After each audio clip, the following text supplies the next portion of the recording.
ఓం శ్రీ గురుభ్యో నమః. కన్నీటితో ఒక దంపతులు మహాస్వామి వారి దగ్గరకు వచ్చారు. వారిని సావధానంగా కూర్చోమని చెప్పి, ఏమిటి విషయం అని అడిగారు మహాస్వామివారు. ఆ దంపతుల పెద్ద కుమారుడు చిన్న వయసులోనే కనిపించకుండా పోయాడు. అప్పుడే అతని గురించి పోలీస్ కంప్లెయింటు ఇవ్వటం జరిగింది.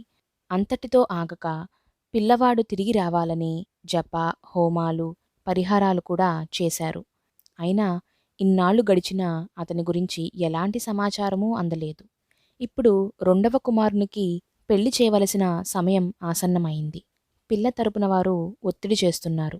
ఇప్పుడు ఆ దంపతులకు పెద్ద కుమారుడున్నప్పుడు చిన్నవాడికి పెళ్లి చేయడం సబబేనా అన్న సందేహం కలిగింది.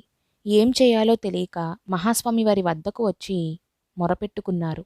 అవును, పెద్దవానికి వివాహం జరగనప్పుడు చిన్నవానికి వివాహం చెయ్యకూడదు అంటారు.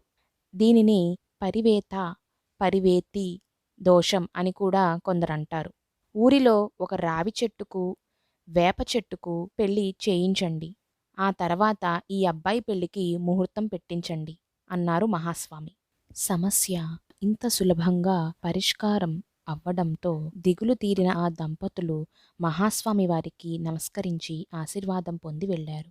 జయ జయ శంకర, హర హర శంకర.